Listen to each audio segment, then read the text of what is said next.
कधी तुम्ही विचार केला आहे का? न्याय म्हणजे नेमकं काय? समाजात खरा न्याय कसा निर्माण होतो?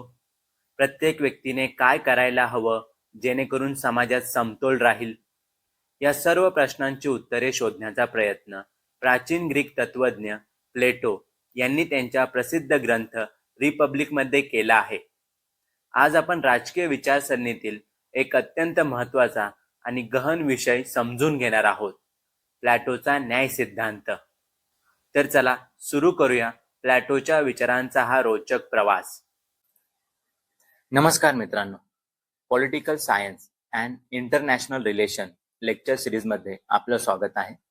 आजचा आपला विषय आहे प्लॅटोचा न्याय सिद्धांत, थेअरी ऑफ जस्टिस. प्लॅटो याने आपल्या प्रसिद्ध पुस्तकात द रिपब्लिक मध्ये न्यायाची संकल्पना मांडली आहे. प्लॅटोच्या न्याय सिद्धांताचा संदर्भ समजून घेण्यासाठी आपल्याला तत्कालीन अथेन्सची सामाजिक, राजकीय, वैचारिक परिस्थिती समजून घेणे आवश्यक आहे. प्लॅटोच्या काळात अथेन्समध्ये लोकशाही होती, परंतु ती अत्यंत अस्थिर आणि भ्रष्ट झाली होती. स्पार्टासोबत झालेल्या पेलोपोनेशियन युद्धात अथेन्सचा पराभव झाला होता. या पराभवासाठी प्लॅटोने तेथील अकार्यक्षम नेतृत्वाला जबाबदार धरले होते. राज्यकर्त्यांचा स्वार्थीपणा आणि अज्ञानता यामुळे अथेन्सचा पराभव झाला असं प्लॅटोचं ठाम मत होतं. प्लॅटोने पाहिलं की समाजात स्वार्थ, भ्रष्टाचार आणि अनैतिकता बोकाळली आहे. लोक स्वतःच्या हिताला, सेल्फ इंटरेस्टला समाजाच्या हितापेक्षा वरचे मानत होते. त्यामुळे सामाजिक ऐक्य नष्ट झाले होते. लोकशाहीने प्लॅटोचा गुरु सॉक्रेटिस याला विष पाजून ठार केले होते. त्यामुळे प्लॅटो लोकशाहीचा कट्टर विरोधक बनला होता. सॉक्रेटिसच्या मृत्यूने प्लॅटो व्यथित झाला होता. प्लॅटोच्या काळात सोफिस्ट विचारवंत न्यायाच्या चुकीच्या व्याख्या करत होते, जसे की न्याय म्हणजे बलवानाचे हित किंवा न्याय म्हणजे शक्ती. प्लॅटोने या व्याख्यांना विरोध केला. प्लॅटोला विश्वास होता की केवळ राजकीय बदल करून चालणार नाही, तर माणसाच्या आत्म्यात आणि सामाजिक रचनेत बदल करणे गरजेचे आहे. प्लॅटोला अशा राज्याची निर्मिती करायची होती जिथे सॉक्रेटिस सारख्या ज्ञानी व्यक्तीला मृत्यूदंड मिळणार नाही, जे राज्य लोकांमधील सद्गुण वाढीस लावेल आणि जे न्यायी असेल. त्यासाठी प्लॅटोने आदर्श राज्य, आयडियल स्टेट ही संकल्पना मांडली. थोडक्यात सांगायचे तर प्लॅटोचा न्याय सिद्धांत हा तत्कालीन राजकीय अराजकता, अनैतिकता आणि सोफिस्टच्या स्वार्थी विचारांच्या विरोधात एक आदर्श आणि सुसंवादी समाज निर्माण करण्याचा प्रयत्न आहे. प्लॅटो बोलतो की आदर्श राज्यात 4 सद्गुण असतात, 4 कार्डिनल व्हर्च्यू: विवेक, विजडम, शौर्य, करेज, संयम, टेम्परन्स, सेल्फ कंट्रोल आणि न्याय, जस्टिस. प्लॅटोच्या मते राज्य हे एक आदर्शाचे रूप आहे, आयडियल रूप आहे, आणि त्या आदर्शाची वास्तविक अभिव्यक्ती म्हणजे न्याय होय. राज्याची उभारणी न्याय या तत्वावर आधारित असली पाहिजे आणि न्यायामुळे राज्याच्या उत्कृष्टतेत भर पडते असं प्लॅटो बोलतो. न्याय हा प्लॅटोच्या रिपब्लिक ग्रंथाचा मुख्य विषय आहे. म्हणून या ग्रंथाचे उपशीर्षक कन्सर्निंग जस्टिस म्हणजे न्यायाच्या संबंधित असे आहे. प्लॅटोचा न्यायाचा अर्थ केवळ कायद्याशी किंवा न्यायालयाशी संबंधित नाही. न्याय हा शब्द इथे खूप व्यापक अर्थाने वापरला आहे. प्लॅटोचा न्यायाचा अर्थ केवळ कायदेशीर कृतींमध्ये दिसणारा न्याय नसून सर्वसाधारण नैतिकता किंवा चांगुलपणा असा आहे. प्लॅटोची न्यायाची संकल्पना सामाजिक नैतिकतेशी संबंधित आहे, सोशल इथिक्सशी संबंधित आहे. प्लॅटोच्या मते न्याय ही एक नैतिक संकल्पना, मॉरल कन्सेप्ट आहे. न्याय हा शब्द ग्रीक भाषेतील डिकर्सिन या शब्दासारखा आहे. या शब्दाचा अर्थ जस्टिस, न्याय या शब्दापेक्षा अधिक व्यापक आहे. डिकर्सिन म्हणजे रायचसनेस, म्हणजे नीतिमत्ता, सदाचरण प्रामाणिकपणा, धर्मपरायणता, धर्मनिष्ठता किंवा न्यायवर्तन. उदाहरणार्थ, जो माणूस व्यक्ती योग्य व चांगल्या मार्गाने चालतो त्याला रायचस, नीतिमान व्यक्ती असं बोलतात. प्लॅटोचा न्याय म्हणजे नीतिमत्ता, सदाचरण, प्रामाणिकपणा, धर्मनिष्ठता, रायचसनेसचे दुसरे नाव आहे. प्लॅटोचा न्याय हा अधिकाराचा उपभोग घेण्यापेक्षा कर्तव्य पार पाडण्याशी अधिक संबंधित आहे. प्लॅटोच्या मते न्याय म्हणजे व्यक्तीने आपल्या क्षमता आणि गुणानुसार समाजाला दिलेले योगदान. न्याय ही एक सामाजिक नैतिकता आहे. ती माणसाचे सामाजिक कर्तव्य आहे. प्लॅटो बोलतो की न्याय हा समाजाच्या रचनेला बळ देतो, कारण तो संपूर्ण सामाजिक व्यवस्थेला एकत्र बांधून ठेवतो. प्लॅटोने रिपब्लिकमध्ये न्यायाबद्दलचे स्वतःचे विचार सॉक्रेटिसच्या माध्यमातून मांडण्यापूर्वी त्या काळातील प्रचलित न्यायाच्या सिद्धांताचे खंडन केलेले आहे. त्याने डायलेक्टिकल मेथड, संवादात्मक पद्धत आपल्या लिखाणात कशी वापरली आहे हे इथे दिसून येईल. पहिली थेरी जिचं प्लॅटोने खंडन केलं ती म्हणजे ट्रॅडिशनल थेरी ऑफ जस्टिस, पारंपरिक न्याय सिद्धांत. हा सिद्धांत सिफालस अँड पॉल मार्कस या पितापुत्रांनी मांडलाय. सिफालसच्या मते न्याय म्हणजे काय ते बघूया. सिफालस बोलतो की न्याय म्हणजे सत्य बोलणे, स्वतःची जी कर्तव्य आहेत त्यांचं पालन करणे आणि दुसऱ्याचे घेतलेले देणे किंवा कर्ज परत करणे. सिफालसने केलेली न्यायाची व्याख्या प्लॅटोने मान्य केली नाही. प्लॅटो मान्य करतो की न्याय म्हणजे कर्तव्याचं पालन करणे, पण सिफालसच्या काही विचारांवर प्लॅटो आक्षेप घेतो. प्लॅटोचे म्हणणे होते की प्रत्येक परिस्थितीत सत्य बोलणे किंवा कर्ज परत करणे न्याय असू शकत नाही. कर्जाचा अर्थ येथे प्लॅटोने जो सांगितलाय तो व्यापक आहे, फक्त पैशापुरता मर्यादित नाही, तर यामध्ये घेतलेली एखादी वस्तू परत करणे असाही असू शकतो किंवा तुम्हाला मिळालेली योग्य वागणूक, अयोग्य वागणूकही असू शकते. प्लॅटो म्हणतो की काही परिस्थितीत सत्य सांगणे, एखाद्याची वस्तू परत करणे आपल्याला हानिकारक ठरू शकते. उदाहरणार्थ, एखादा वेडा माणूस असेल तर त्याला त्याची शस्त्रे परत करणे हे स्वतःला आणि समाजाला धोकादायक ठरू शकते, किंवा काही वेळा सत्य सांगण्यापेक्षा ते लपवणे योग्य ठरते. याचं बेस्ट एक्झाम्पल म्हणजे 93च्या मुंबई साखळी बॉम्बस्फोटाच्या वेळी तत्कालीन मुख्यमंत्री शरद पवार यांनी 12 ऐवजी 13 ठिकाणी स्फोट झाल्याची माहिती दिली होती. त्यांनी मुद्दामहून एका मुस्लिम भागात मशीद बंदर येथे स्फोट झाल्याची खोटी माहिती दिली होती. शरद पवार यांनी कबूल केले की सर्व स्फोट हिंदू बहुल भागात झाल्याचे समजल्यावर जातीय दंगल रोखण्यासाठी आणि मुस्लिम समुदायही या हल्ल्यात बळी ठरला आहे असे दाखवण्यासाठी त्यांनी मशीद बंदर मशिदीजवळ स्फोट झाल्याचे खोटे सांगितले. या निर्णयामुळे मुंबईतील परिस्थिती शांत राहण्यास मदत झाली. त्यामुळे काही वेळा सत्य सांगण्यापेक्षा ते लपवणे योग्य ठरते असं प्लॅटो बोलतो.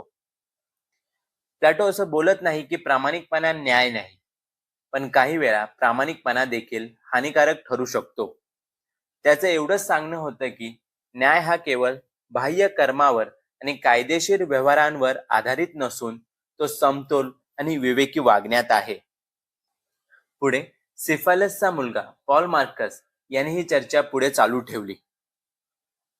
पॉल मार्कसने न्यायाची काय व्याख्या केली हे आपण बघूया. पॉल मार्कसच्या मते न्याय म्हणजे मित्रांना मदत करणे आणि शत्रूंना हानी पोहोचवणे. पॉल मार्कस मानतो की आपल्या ओळखीच्या लोकांसाठी, मित्रांसाठी चांगले करणे आणि आपल्या शत्रूंना शिक्षा करणे म्हणजे न्याय आहे. सुरुवातीला पॉल मार्कस त्याचे वडील सिफालस यांच्या मताशी सहमत होता की प्रत्येकाचं जे देणं आहे ते देणं म्हणजे न्याय. नंतर पॉल मार्कस त्यात सुधारणा करून प्रत्येकाला त्याचं योग्य ते देणं म्हणजे मित्रांना चांगले आणि शत्रूंना वाईट देणे अशी व्याख्या करतो. हा सिद्धांत टिट फॉर टॅट, जशास तसे या मानसिकतेवर आधारित आहे असंही आपण म्हणू शकतो. प्लॅटोने आपल्या युक्तिवादाच्या सहाय्याने पॉल मार्कसच्या विचारांचं खंडन केलं. प्लॅटो असं बोलतो की कोण मित्र कोण शत्रू हे ठरवणे कठीण आहे, अवघड आहे. कारण एखादी व्यक्ती जी मित्र वाटते ती प्रत्यक्षात मित्र नसू शकते. कधी कधी मित्र वाईट असू शकतो आणि शत्रू चांगला असू शकतो. त्यामुळे अनवधानाने आपण वाईट लोकांचं भले आणि चांगल्या लोकांना हानी पोहोचू शकतो. प्लॅटो सांगतो की काही वेळेला मित्रांना मदत करताना वाईट कृतीही करावी लागू शकते, जसे की चोरी किंवा खोटे बोलणे. मग हे कृत्य योग्य आहे का, न्यायपूर्ण आहे का? प्लॅटो असा युक्तिवाद करतो की न्यायी व्यक्ती कोणाचेही नुकसान करू शकत नाही. शत्रूला हानी पोहोचवणे म्हणजे त्याला अधिक अन्यायी किंवा वाईट बनवणे होय, जे न्यायाच्या कल्पनेच्या विरोधात आहे, असं प्लॅटो बोलतो. प्लॅटोच्या मते न्याय म्हणजे सगळ्यांसाठी चांगलं करणे, मित्र असो वा शत्रू. नेक्स्ट आहे रॅडिकल थेअरी ऑफ जस्टिस, मूलगामी किंवा क्रांतिकारी न्याय सिद्धांत. हा सिद्धांत थ्रॅसिमॅकसने मांडलाय. थ्रॅसिमॅकस हा सॉफिस्ट होता. थ्रॅसिमॅकस असं बोलतो की न्याय म्हणजे इंटरेस्ट ऑफ स्ट्रॉंगर. जो प्रबळ आहे, शक्तिशाली आहे, त्यांचं हित म्हणजे न्याय. थ्रॅसिमॅकसच्या मते सर्वात शक्तिशाली कोण असतात, तर ते म्हणजे राज्यकर्ते, शासक, गव्हर्नमेंट. हे शक्तिशाली लोक सर्व नियम बनवतात आणि दुर्बल म्हणजे सामान्य लोक फक्त या नियमांचं पालन करतात. थ्रॅसिमॅकस असं म्हणत आहे की प्रत्येक प्रकारचं शासन स्वतःच्या हितासाठी कायदे बनवते. लोकशाही असो वा इतर, ते स्वतःच्या फायद्याचे कायदे बनवतात. हे कायदे बनवत असताना हे शासक आपल्या प्रजेवर स्पष्ट करतात की न्याय म्हणजे शासकांच्या हितासाठी असलेली गोष्ट. म्हणजे राज्यकर्ता वर्ग किंवा शासक वर्ग जे कायदे बनवतो त्या कायद्यात ते स्वतःचं हित लक्षात घेऊन काय चुकीचं काय बरोबर हे ठरवतात, जनतेचं हित लक्षात घेत नाहीत. आणि हाच न्याय आहे. या कायद्याचं पालन करणे म्हणजे न्याय होय, असं थ्रॅसिमॅकस बोलतो. जर कोणी या कायद्याचं नियमांचं उल्लंघन केलं, नियम मोडले, तर त्याला शिक्षा दिली जाते. म्हणजे सर्व राज्यांमध्ये न्याय म्हणजे सत्ताधारी शासनाचं हित आणि प्रत्येक राज्यात शासनच सर्वात शक्तिशाली असते. त्यामुळे न्याय म्हणजे शक्तिशाली पक्षाचं हित. या सिद्धांतानुसार माइट इज राईट म्हणजे मराठीत एक म्हण आहे, बळी तो कान पिळी, हा अर्थ इथे काढला जातो. म्हणजे ज्याच्याकडे शारीरिक, आर्थिक किंवा सत्तेचे सामर्थ्य आहे तोच योग्य किंवा अयोग्य, चूक किंवा बरोबर ठरवतो आणि त्याचेच म्हणणे अंतिम मानले जाते. पुढे थ्रॅसिमॅकस असं बोलतो की सामान्य माणसाच्या दृष्टीने प्रत्यक्षात पाहिलं तर न्याय म्हणजे दुसऱ्या व्यक्तीचा, शक्तिशाली व्यक्तीचा फायदा आहे. जर एखाद्याने सामान्य व्यक्तीने स्वतःचं हित साधलं तर तो न्याय होईल का, तर नाही, तो अन्याय मानला जाईल. पण नैसर्गिक नियमानुसार प्रत्येक मनुष्य स्वतःचं हित साधतो म्हणजे तो अन्याय होणार. त्यामुळे थ्रॅसिमॅकस असा युक्तिवाद करतो की न्याय्य राहण्यापेक्षा अन्याय राहणे अधिक फायदेशीर आहे. म्हणजे तुम्ही स्वतःचा फायदा बघा, शक्तिशाली लोकांचा फायदा, हित याची चिंता करू नका. मनुष्याने राज्याच्या कायद्याचं पालन म्हणजे शक्तिशाली पक्ष फक्त आवश्यक असेल तेव्हाच करावे आणि शक्य असेल तेव्हा त्यांना न जुमानता स्वतःच्या इच्छेनुसार वागावे, असं थ्रॅसिमॅकसचं सांगणं आहे. थ्रॅसिमॅकसला प्लॅटोने काय उत्तर दिलं ते बघूया. थ्रॅसिमॅकसच्या मते न्याय काय होता, तर शक्तिशाली लोकांचं हित म्हणजे न्याय. प्लॅटो उत्तर देताना बोलतो की कधी कधी शासक, शक्तिशाली लोक चुका करू शकतात.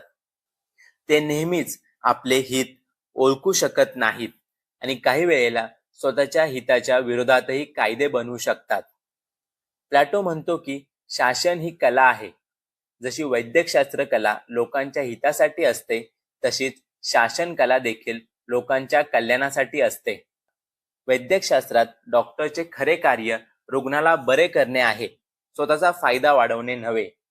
त्याचप्रमाणे शासन हे स्वतःच्या फायद्यासाठी नसून लोकांच्या हितासाठी असते. शासकाचा उद्देश स्वतःचे सुख साधणे नसून प्रजेचे कल्याण करणे हा आहे. म्हणजे प्लॅटोच्या मते न्याय म्हणजे शासक किंवा शक्तिशाली माणसाचं हित नसून प्रजेचे, सामान्य माणसाचे, सर्वांचे हित आहे. थॅसिमॅकसच्या अन्याय हा न्यायापेक्षा अधिक फायदेशीर ठरतो या विधानाला उत्तर देताना प्लॅटो बोलतो की जर प्रत्येकाने अन्यायाने वागले तर समाजात अराजकता माजेल, गोंधळ माजेल. समाजात शांततेसाठी न्याय आवश्यक आहे. पुढे प्लॅटो बोलतो की न्यायपूर्ण व्यक्ती हा अधिक आनंदी आहे अन्यायी व्यक्तीपेक्षा, कारण तो संयम पाळतो आणि आपली कर्तव्ये चोख निभवतो. त्यामुळे न्याय हा अन्यायापेक्षा अधिक फायदेशीर आहे, असं प्लॅटो थॅसिमॅकसला उत्तर देताना बोलतो. नेक्स्ट आहे कॉन्ट्रॅक्च्युअल थेरी, करार सिद्धांत. हा ग्लॉकॉनने मांडलाय. ग्लॉकॉनसाठी न्याय म्हणजे काय ते बघूया. तर ग्लॉकॉनसाठी न्याय म्हणजे इंटरेस्ट ऑफ वीक, म्हणजे दुर्बल, कमजोर लोकांचं हित. त्याच्या मते न्याय हा कमजोर लोकांच्या संरक्षणासाठी तयार केलेला नियम आहे. थॅसिमॅकसने प्रबलांचे हित, इंटरेस्ट ऑफ स्ट्रॉंगर म्हणजे न्याय हे सांगितलेलं, तर ग्लॉकॉनने दुर्बलांचे हित, इंटरेस्ट ऑफ वीक म्हणजे न्याय सांगितलेला आहे. न्याय म्हणजे दुर्बल लोकांचे हित हे कसं ते बघूया. ग्लॉकॉन असा युक्तिवाद करतो की व्यक्ती स्वेच्छेने न्यायी नसतात, तर ते केवळ गरजेपोटी न्याय पाळतात. ग्लॉकॉनच्या मते नैसर्गिक अवस्थेत म्हणजे राज्य स्थापन होण्याच्या आधीची अवस्था, या अवस्थेत प्रत्येक माणसाला, गरीब असो की श्रीमंत, शक्तिशाली असो किंवा कमजोर, दुसऱ्यावर अन्याय करून स्वतःचा फायदा करून घेणे आवडते. परंतु दुसऱ्याकडून आपल्यावर अन्याय होतो तेव्हा होणारे दुःख हे अन्याय करण्यापासून मिळणाऱ्या आनंदापेक्षा कितीतरी पटीने जास्त असते. नैसर्गिक अवस्थेत शक्तिशाली लोक कमजोर लोकांवर अन्याय करून स्वतःचा फायदा करून घेतात. त्यामुळे कमजोर लोकांना या अवस्थेत अन्यायामुळे फायदा होत नाही. त्यांना अन्यायामुळे नुकसान, दुःखच जास्त होते. कमजोर लोक स्वतःचं संरक्षण करण्यास अपयशी ठरतात. म्हणूनच नैसर्गिक अवस्था असह्य बनते. त्यामुळे कमजोर लोक जे बहुसंख्य असतात एकमेकांमध्ये करार करतात, कॉन्ट्रॅक्ट करतात की कोणीही अन्याय करणार नाही आणि इतरांनाही अन्याय करू देणार नाही. याच प्रक्रियेतून कायदे निर्माण होतात जे मानवी वर्तनाचे मापदंड आणि न्याय ठरवतात. म्हणून याला कॉन्ट्रॅक्ट थेरी, करार सिद्धांत म्हणतात. ग्लॉकॉनच्या मते न्याय ही मानवनिर्मित संकल्पना आहे, नैसर्गिक नाही. मानवाने आपल्या स्वार्थासाठी आणि संरक्षणासाठी न्यायाची निर्मिती केली आहे. थोडक्यात ग्लॉकॉनच्या मते न्याय ही संकल्पना मुख्यतः कमजोर लोकांच्या हितासाठी तयार झाली आहे, जेणेकरून त्यांना शक्तिशाली लोकांच्या अन्यायापासून संरक्षण मिळेल. पुढे ग्लॉकॉन म्हणतो की justice is a child of fear, म्हणजे न्याय हे भीतीचे अपत्य आहे. लोक न्यायी का वागतात तर त्यांना शिक्षा होण्याची भीती असते किंवा समाजाकडून होणाऱ्या अन्यायाची भीती असते, म्हणून लोक न्यायाने वागतात. लोक स्वेच्छेने न्यायी वागत नाहीत किंवा न्याय हा गुण स्वतःमध्ये चांगला गुण आहे म्हणून न्यायी वागत नाहीत, तर लोक भीतीपोटी न्यायी वागतात. ॲडमेंटस हा ग्लॉकॉनचा भाऊ, त्याने ग्लॉकॉनच्या सिद्धांताला पुढे नेत न्यायाच्या सामाजिक आणि शैक्षणिक बाजूंवर भर दिला. ॲडमेंटसच्या मते समाजात न्यायाचे कौतुक केले जाते, पण ते न्यायाच्या अंगभूत गुणांसाठी नाही, तर त्यातून मिळणाऱ्या फायद्यासाठी. ग्लॉकॉन सांगत होता की लोक भीतीमुळे न्यायी वागतात. ॲडमेंटस सांगतो की लोक मिळणाऱ्या फायद्यामुळे न्यायी वागतात. ॲडमेंटस म्हणतो की लोक आपल्या मुलांना न्यायी बनायला सांगतात, कारण त्यामुळे समाजात मान, सन्मान, प्रतिष्ठा आणि चांगली पदे मिळतात. न्यायी वागल्यामुळे जे कौतुक होतं त्या फायद्यामुळे लोक चांगलं वागतात. त्याने असा युक्तिवाद केला की धर्मशास्त्रे लोकांना सांगतात की न्यायी माणसाला देव आशीर्वाद देतो, स्वर्गात जागा देतो आणि अन्यायी माणसाला नरकात शिक्षा मिळते. फॉर एक्झाम्पल, लॉ ऑफ कर्मा, कर्म सिद्धांत, जो सांगतो की जसं पेराल तसं उगवेल. चांगली कर्मे सुखाकडे तर वाईट कर्मे दुःखाकडे नेतात. चांगलं न्यायपूर्ण का वागायचं? तर सुख पाहिजे म्हणून, त्यातून फायदा मिळतोय म्हणून चांगलं वागायचं, ना की न्याय स्वतःमध्येच एक चांगला गुण आहे म्हणून. ॲडमेंटस असं म्हणतो की लोक यज्ञ, दानधर्म आणि विधी करून देवाला लाच देऊ शकतात आणि आपल्या पापातून मुक्त होऊ शकतात. जर देवाला प्रसन्न करणे इतके सोपे असेल तर मग खरोखर न्यायी चांगलं राहण्याची गरज काय? लोक अन्याय करण्यास घाबरणार नाहीत. ॲडमेंटस म्हणतो की लोक दिखाव्यासाठी न्यायाने वागतात. त्याच्या मते जर एखाद्या व्यक्तीने गुपचूप अन्याय केला आणि लोकांसमोर मात्र तो संत असल्याचा देखावा केला तर त्याला सर्व सुखे मिळतात, देव पण प्राप्त होते. मग अशा परिस्थितीत व्यक्तीने न्यायी का वागावे? ॲडमेंटस प्लॅटोला आव्हान देतो की न्यायाचे बाह्य फायदे, पैसा, सन्मान, स्वर्गाचे सुख बाजूला ठेवा आणि न्याय मानवासाठी स्वतःहून कसा चांगला आहे हे सिद्ध करून दाखवा. ॲडमेंटसच्या मते लोक न्यायाला महत्त्व देतात कारण त्यातून प्रतिष्ठा, बक्षिसे आणि सामाजिक मान्यता मिळते. त्यामुळे प्लॅटोने हे सिद्ध करावे की न्याय हा स्वतःमध्ये श्रेष्ठ आहे, आवश्यक आहे. प्लॅटो ग्लॉकॉन आणि ॲडमेंटसच्या या मतांशी सहमत नव्हता. प्लॅटोने यांना काय उत्तर दिले ते बघूया. ग्लॉकॉन काय म्हणतो? न्याय हा कराराचा परिणाम आहे, कॉन्ट्रॅक्ट आहे. पण प्लॅटोच्या मते न्याय हा कराराचा परिणाम नाही, तर तो मानवी आत्म्याचा नैतिक गुण आहे, मॉरल व्हर्च्यू आहे. त्यामुळे न्याय हा मानवनिर्मित नसून नैसर्गिक आहे. न्यायामुळे व्यक्तीचे जीवन सुसंवादी आणि संतुलित बनते. प्लेटो ग्लॉकॉनला उत्तर देताना म्हणतो की फक्त कमजोर, दुर्बल लोकांनाच न्याय, कायदा, राज्याची गरज भासते असं नाही. माणूस हा राजकीय प्राणी आहे. कोणीही स्वावलंबी, सेल्फ सफिशियंट नाही. त्यामुळे कोणीही राज्याच्या, समाजाच्या बाहेर किंवा राज्याविना, समाजाविना राहू शकत नाही. चांगलं आयुष्य जगायला सर्वांनाच न्याय, समाज, राज्य यांची गरज भासणार आहे. त्यामुळे न्याय फक्त दुर्बलांचे हित नसून सर्वांचे हित आहे. ग्लॉकॉनच्या मते लोक न्याय भीतीमुळे पाळतात आणि ॲडमेंटसच्या मते लोक बाह्य फायद्यासाठी न्यायी वागतात.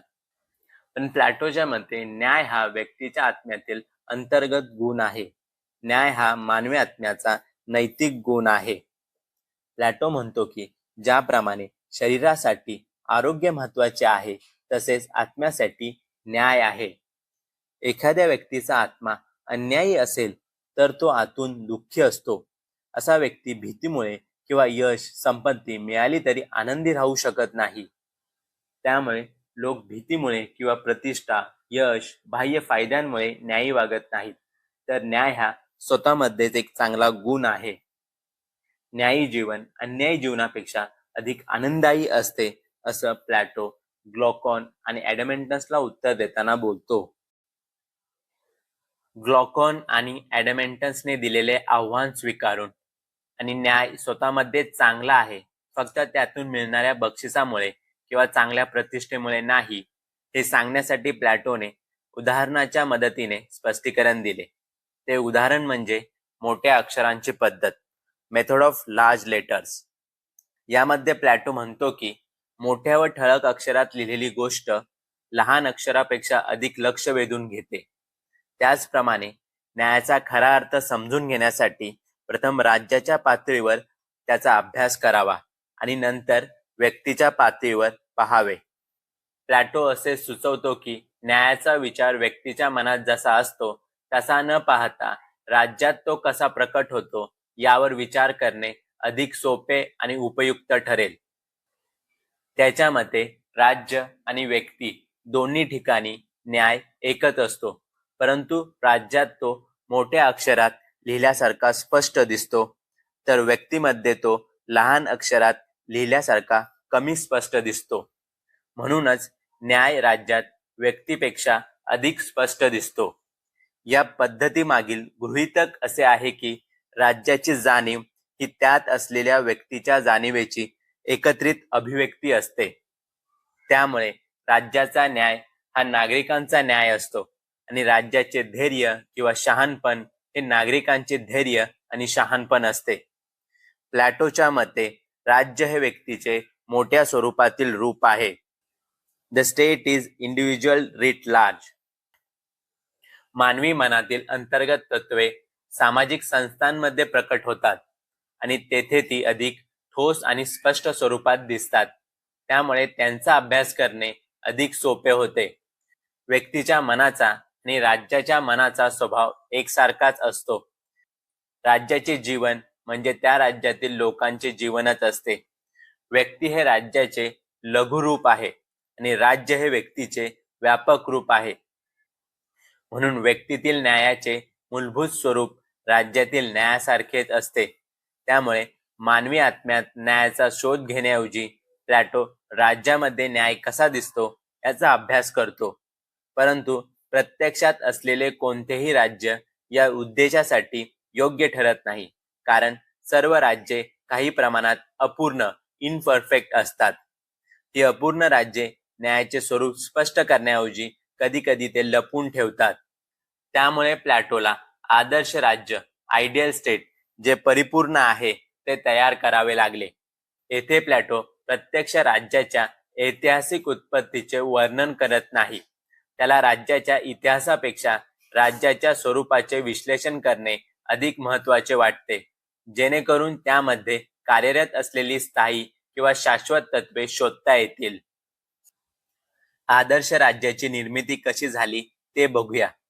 प्लॅटोनुसार राज्याची निर्मिती मानवाच्या गरजांमधून होते.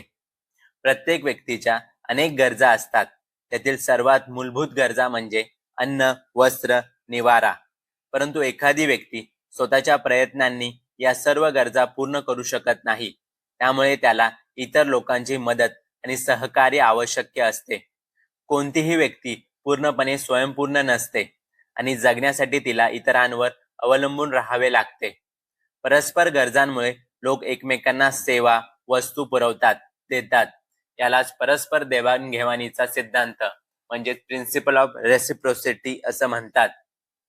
माणसे समाजात एकत्र येण्याचे मुख्य कारण म्हणजे सामान्य गरजा पूर्ण करण्यासाठी परस्पर सहकार्याची आवश्यकता. समाज परस्पर सेवांच्या देवाणघेवाणीच्या तत्वावर आधारित आहे आणि ही देवाणघेवाण कामाचे विभाजन, डिव्हिजन ऑफ लेबर आणि कार्यात्मक विशेषीकरण, फंक्शनल स्पेशलायझेशन यावर आधारित आहे. कामाचे विभाजन आणि विशेषीकरण हे शक्य झाले कारण व्यक्तीचा स्वभाव आणि क्षमतांमध्ये फरक असतो. उदाहरणार्थ, एखादी व्यक्ती एकाच वेळी सर्व कामे करू शकत नाही. समाजात काही लोक अन्न उत्पादन, काही घर बांधकाम आणि काही कपडे तयार करण्याचे काम करतात. यावरून प्लॅटो असं सांगतो की लोकांना राज्यात एकत्र बांधून ठेवणारा संबंध म्हणजे परस्पर आर्थिक अवलंबित्व, म्युच्युअल इकॉनॉमिक डिपेंडन्स. समाजाच्या निर्मितीचे मूलभूत कारण एकाच प्रदेशात राहणे, धर्म किंवा नातेसंबंध नाहीत. हे घटक नंतर विकसित होतात. पण समाजाच्या उत्पत्तीचे खरे कारण म्हणजे परस्पर आर्थिक अवलंबित्व आणि परस्पर सहकार्य होय. त्यामुळे प्लॅटोच्या मते राज्याच्या निर्मितीचे कारण काय आहे तर परस्पर गरज, देवाणघेवाण, व्यक्तीच्या क्षमतांमधील फरक, कामाचे विभाजन आणि कार्यात्मक विशेषीकरण या कारणांमुळे राज्याची उत्पत्ती झाली असं प्लॅटो बोलतो. सुरुवातीला प्लॅटो माणसाच्या 3 प्रमुख आर्थिक गरजांवर लक्ष केंद्रित करतो: अन्न, वस्त्र, निवारा. लवकरच असे दिसून येते की जमिनीची मशागत करणारे शेतकरी, घर बांधणारे कारागीर आणि विणकर यांच्याशिवाय इतर लोकांचीही गरज आहे. उदाहरणार्थ सुतार, लोहार व इतर कारागीर. याशिवाय व्यापारी, दलाल, मजूर आणि इतर लोकही समाजात दिसू लागतात. अशा प्रकारे उत्पादक वर्ग तयार होतो आणि प्रत्येक जण सर्वांच्या गरजा पूर्ण करण्यासाठी वेगवेगळी कामे करतो. सुरुवातीला या गरजा साध्या असतात आणि त्या मुख्यतः आर्थिक स्वरूपाच्या असतात. पण अनेक लोकांना साधे जीवन समाधानकारक वाटत नाही. त्यांना अधिक सुखसोयी आणि ऐश्वर्य हवे असते. त्यामुळे राज्याचा आकार वाढतो आणि ते शेजारच्या प्रदेशांवर अधिकार मिळवण्याचा प्रयत्न करू लागतात. यामुळे युद्धाची शक्यता निर्माण होते. युद्धाचा धोका निर्माण झाल्यावर राज्याचे संरक्षण करण्यासाठी नवीन वर्गाची निर्मिती होते, सैनिक वर्ग. प्लॅटोने आधीच कामाचे विभाजन हे तत्व मांडले आहे. जसे काही लोक शेती करतात, काही बूट बनवतात, तसेच राज्याचे संरक्षण करण्याचे काम विशेष प्रशिक्षण घेतलेल्या एका गटाकडे सोपवले पाहिजे. या लष्करी वर्गाचे काम म्हणजे परकीय आक्रमणापासून राज्याचे संरक्षण करणे आणि अंतर्गत शांतता व सुव्यवस्था राखणे. याशिवाय राज्यात एक शासक वर्ग, रुलिंग क्लास असणे आवश्यक आहे, ज्यांचे काम इतर सर्व वर्गाच्या कामांचे समन्वय आणि नियंत्रण करणे होय.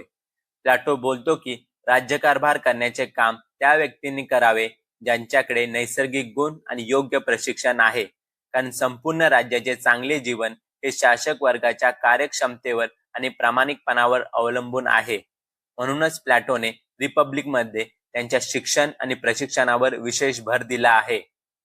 अशा प्रकारे राज्यात 3 वर्ग तयार होतात: उत्पादक वर्ग, सैनिक वर्ग आणि शासक वर्ग, आणि राज्याची निर्मिती होते. प्लॅटोने येथे 2 महत्त्वाचे मुद्दे मांडले आहेत. पहिला म्हणजे प्रत्येक व्यक्ती ही समाजातील एक कार्यात्मक घटक आहे, फंक्शनल युनिट आहे, ज्याला विशिष्ट काम, जबाबदाऱ्या, अधिकार दिलेले असतात आणि ते काम त्याने प्रामाणिकपणे पार पाडणे अपेक्षित असते. कोणीही जन्मता एखाद्या विशिष्ट कामासाठी तयार होत नाही, त्यासाठी प्रशिक्षण आणि कौशल्याची आवश्यकता असते. दुसरा मुद्दा असा की समाजाला सुसंवादी आणि सुव्यवस्थित एकक म्हणून पाहिले जाते, हार्मोनाइज ऑर्डरली होल, जे व्यक्तीच्या प्रतिभा आणि योगदानाच्या मान्यतेवर आधारित असते. आणि समाजात 3 प्रकारची प्रमुख कार्ये असतात: शासन, रुलिंग, संरक्षण, डिफेन्स, उत्पादन, प्रोडक्शन. पुढे बघूया. प्लॅटोने व्यक्तीमध्ये वेगवेगळ्या क्षमता असतात किंवा व्यक्तीच्या क्षमतांमध्ये फरक असतो याचं स्पष्टीकरण देण्यासाठी थेअरी ऑफ सोल, आत्मा सिद्धांताची मदत घेतली. प्लॅटो म्हणतो की प्रत्येक मानवी आत्म्यामध्ये 3 गुण असतात: विवेक, 2 उत्साह, धैर्य, 3 इच्छा किंवा वासना. याशिवाय न्याय, जस्टिस हा चौथा गुण आहे, जो या 3 गुणांमध्ये संतुलन आणि समन्वय साधतो. प्रत्येक आत्म्यात या 3 गुणांपैकी एक गुण प्रमुख असतो. ज्याच्यात विवेक गुण प्रमुख असतो ते समाजातील शासक वर्ग, रुलिंग क्लास बनतात. त्यांच्या आत्म्याचा सद्गुण प्रज्ञा किंवा ज्ञान किंवा शहाणपण, विजडम आहे. अशा आत्म्याला ज्ञानाची आवड असते आणि त्याला आयडिया ऑफ गुड, चांगुलपणाची कल्पना किंवा कल्याणाची कल्पना ही सर्वोच्च कल्पना आकलन करण्याची क्षमता असते. त्यामुळे ते शासक बनण्यास योग्य ठरतात. ज्याच्यात उत्साह किंवा धैर्य, स्पिरिट हा गुण प्रमुख असतो ते योद्धा वर्ग, सैनिक वर्ग, वॉरियर बनतात. अशा आत्म्याचा सद्गुण धैर्य, शौर्य, करेज असतो, म्हणजेच कठीण परिस्थितीतही आपल्या श्रद्धा आणि विश्वास टिकून ठेवण्याची क्षमता. त्यामुळे हे सैनिक बनण्यास योग्य ठरतात. शासक आणि सैनिक मिळून रक्षक वर्ग, गार्डियन क्लास तयार करतात. असा व्यक्ती आपल्या राज्याच्या संरक्षणासाठी शूरपणे लढतो. अशा व्यक्तीला मान, सन्मान आणि विजयाची आवड असते.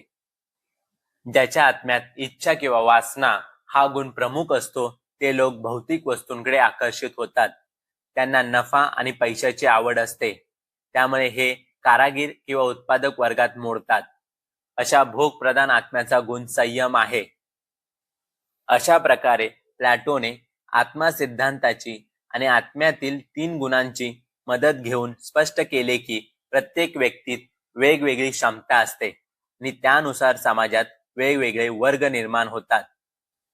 राज्य तेव्हाच पूर्ण मानले जाऊ शकते जेव्हा मानवी आत्म्याचे सर्व घटक आणि त्यानुसार बनलेले 3 वर्ग राज्याच्या संघटनेत योगदान देतात. राज्य केवळ जीवनाच्या भौतिक गरजा पूर्ण करण्यासाठी आर्थिक संघटना नाही किंवा समाजाच्या संरक्षणासाठी लष्करी संघटना नाही, तर ते एक विवेकाधारित संघटन आहे. विवेकच माणसाला एकमेकांना समजून घेण्यास आणि प्रेम करण्यास सक्षम करतो व एकत्र ठेवतो. राज्याच्या एकतेचा स्रोत ना वासना आहे ना भावना, तो विवेक आहे. प्लॅटोने आपला युक्तिवाद म्हणजे व्यक्ती त्यांच्या क्षमता आणि स्वभावात भिन्न असतात हे सांगण्यासाठी त्याने एका खोट्या कल्पनेचा आधार घेतला. तो म्हणजे धातूचे मिथक, मिथ्स ऑफ मेटल, आणि पृथ्वी जन्माचे मिथक, मिथ्स ऑफ अर्थ बॉर्न. हे दोन्ही मितक सांगतात की मानव पृथ्वीतून जन्मले आहेत आणि त्यांचे शरीर वेगवेगळ्या धातूंनी मिश्रित आहे. तात्विक विवेकी व्यक्ती किंवा शासक गोल्ड सोन्याचे बनलेले आहेत. भावना प्रधान शूर व्यक्ती किंवा सैनिक वर्ग सिल्वर चांदीचे बनलेले आहेत. वासना प्रधान व्यक्ती किंवा उत्पादक वर्ग ब्रॉन्झ कांस्याचे बनलेले आहेत. या मिथकाने व्यक्तिगत आणि वर्गीय भेदाचे स्पष्टीकरण दिले आहे. हे होतं प्लॅटोचं आदर्श राज्य. आणि आता आपण न्याय जस्टिस समजून घेऊया. न्यायाचा खरा अर्थ समजण्यासाठी प्रथम राज्याच्या पातळीवर त्याचा अभ्यास करावा आणि नंतर व्यक्तीच्या पातळीवर ते पाहावे असं प्लॅटो बोललेला. यासाठी प्लॅटोचं आदर्श राज्य काय होतं ते आपण बघितलं. आता राज्याच्या पातळीवर न्याय काय आहे ते समजून घेऊया. प्लॅटो म्हणतो की आदर्श राज्यात एका चांगल्या समाजातील सर्व सद्गुण दिसले पाहिजेत. ते म्हणजे प्रज्ञा विजडम, धैर्य करेज, संयम टेम्परन्स आणि न्याय जस्टिस. यांना 4 प्रमुख सद्गुण कार्डिनल वर्च्यू असं म्हणतात. एखादे राज्य शहाणे वाईज तेव्हा म्हणतात जेव्हा त्यातील शासन करणारा वर्ग राज्याच्या कारभाराचे योग्य मार्गदर्शन व व्यवस्थापन करण्यासाठी प्रज्ञा शहाणपण दाखवतो. ते राज्य शूर ब्रेव तेव्हा म्हणतात जेव्हा सैनिक वर्ग शांततेच्या काळात आणि युद्धाच्या काळात धैर्य दाखवतो.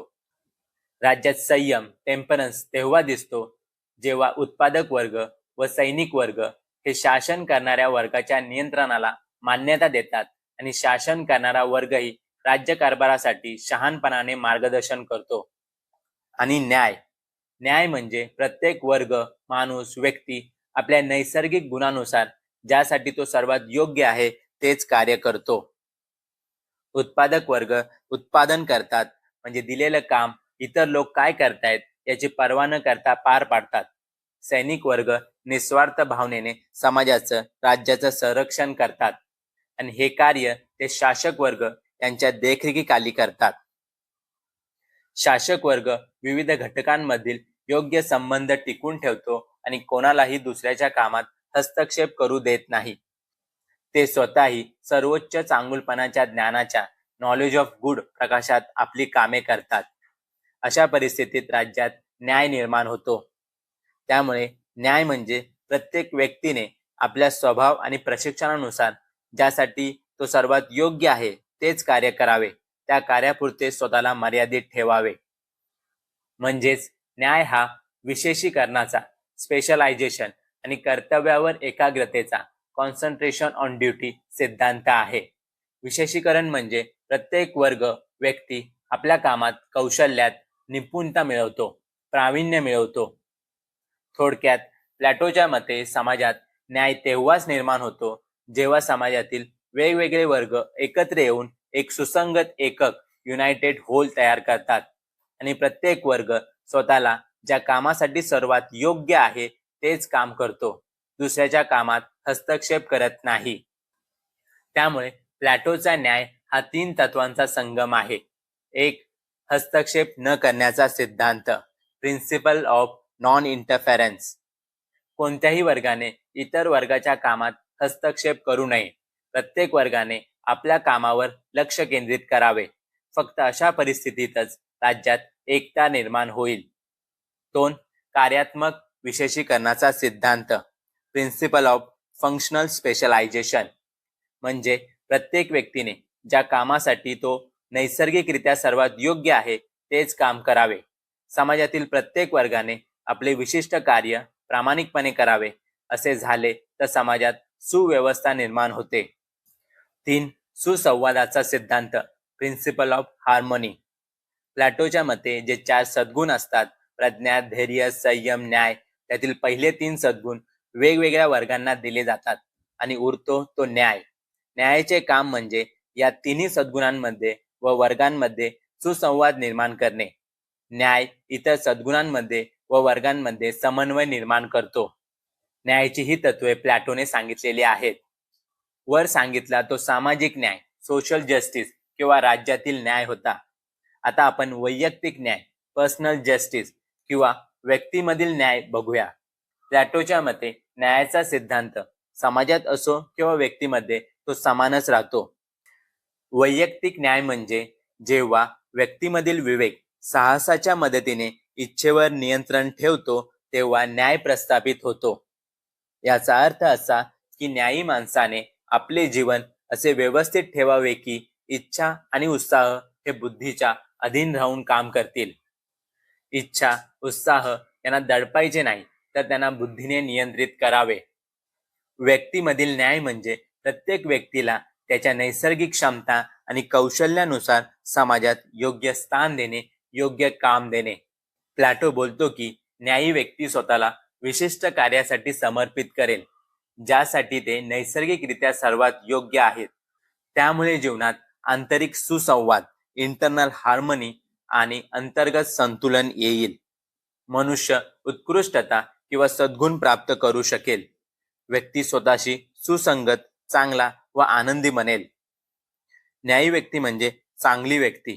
प्लॅटोने न्यायी जीवन आनंदी का असते यासाठी 3 तर्क दिले आहेत. पहिला, न्यायी माणूस आपल्या इच्छांना मर्यादा घालतो, कारण इच्छांची अतृप्ती दुःखाला कारणीभूत असते. दुसरे, फक्त न्यायी व्यक्ती बुद्धीच्या शोधातून मिळणारा आनंद आणि वासना इच्छामधून मिळणारा आनंद यामध्ये फरक करू शकते. तिसरे, इंद्रियामधून मिळणारा आनंद तात्पुरता असतो, तर बुद्धीमधून मिळणारा आनंद अधिक उच्च आणि टिकाऊ असतो. प्लॅटो म्हणतो की न्याय माणसाला चांगला बनवतो. एखादा माणूस चांगला विद्यार्थी, चांगला वक्ता, कलेचा जाणकार, चांगला बांधकाम करणारा, चांगला प्रशासक किंवा चांगला खेळाडू असू शकतो, पण चांगला माणूस असेलच असे नाही.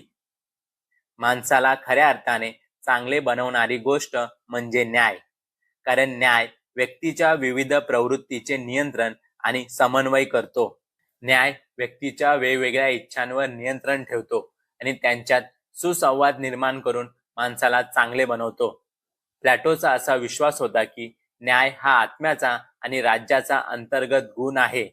जेव्हा प्रत्येक वर्ग आपल्या नैसर्गिक क्षमतेनुसार काम करतो तेव्हा समाजात संघर्ष निर्माण होत नाही. यामुळे समाजात परस्परावलंबन व एकता निर्माण होते. समाजात सामाजिक सुसंवाद, सोशल हार्मोनी निर्माण होते. प्रत्येक व्यक्तीला तिच्या गुणानुसार भूमिका मिळते, ज्यामुळे उत्पादकता वाढते आणि समाजाचा सर्वांगीण विकास होतो. शासक वर्ग स्वतःच्या स्वार्थासाठी नाही, तर जनहितासाठी शासन करतात. यामुळे भ्रष्टाचारी आणि अकार्यक्षम शासनाचा अंत होऊन नैतिक शासन व्यवस्था निर्माण होते. प्लॅटोच्या मते न्याय हा संघटनात्मक, रचनात्मक, आर्किटेक्टॉनिक स्वरूपाचा आहे. म्हणजे ज्याप्रमाणे एक मुख्य वास्तू विशारद आर्किटेक्ट इमारतीच्या सर्व भागांना एकत्र बांधून एक मजबूत वास्तू उभी करतो, त्याचप्रमाणे न्याय हा समाजातील इतर सर्व गुणांना आणि वर्गांना एकत्र जोडून एक आदर्श राज्य तयार करतो. हा होता प्लॅटोचा न्याय सिद्धांत. यामध्ये आपण बघितलं, व्यक्तिगत न्याय म्हणजे प्रत्येक व्यक्तीला त्याच्या नैसर्गिक क्षमता आणि कौशल्यानुसार काम देणे, योग्य स्थान देणे. न्यायी माणूस आपले जीवन असे व्यवस्थित ठेवतो की इच्छा आणि उत्साह हे बुद्धीच्या अधीन राहून तिचे पालन करतात. विवेक इतरांवर नियंत्रण ठेवतो. आणि राज्यात न्याय कधी प्रस्थापित होतो? जेव्हा शासक राज्य करतात, उत्पादक वर्ग उत्पादन करतात आणि सैनिक वर्ग राज्याचं संरक्षण करतात. प्रत्येक वर्ग आपापली कामे करतो, दुसऱ्याच्या कामात हस्तक्षेप करत नाही, तेव्हा न्याय निर्माण होतो. प्लॅटोच्या न्यायाची तत्वे कोणती होती? तर विशेषीकरणाचा सिद्धांत, हस्तक्षेप न करण्याचा सिद्धांत आणि सुसंवादाचा सिद्धांत. आणि परिणाम काय होतो? न्यायामुळे समाजात शांतता येते, समाजात सुसंवाद, सामंजस्य वाढते, युनिटी, एकता निर्माण होते. तुम्हाला समजलं असेल की प्लॅटो न्याय हा शब्द आपण जसा कायदेशीर, लीगल किंवा न्यायालयीन, ज्युडिशियल अर्थाने वापरतो तसा वापरत नाही. त्याचा व्यक्तीच्या हक्कांशी काहीही संबंध नाही. प्लॅटोच्या मते न्याय हा एक सामाजिक सद्गुण, सोशल व्हर्च्यू आहे. तो असा सिद्धांत आहे की जो समाजातील विविध वर्गातील संबंध नियंत्रित करतो. सॉफिस्टने जीवन व विचारांमध्ये व्यक्तिवाद मांडला होता. प्लॅटोचा न्याय सिद्धांत त्यांना दिलेलं उत्तर आहे. प्लॅटो दाखवतो की व्यक्ती ही स्वतंत्र आणि वेगळी नसून ती संपूर्ण समाजाचा एक भाग आहे आणि ती समाजापासून वेगळी राहून स्वतःचा आनंद मिळवू शकत नाही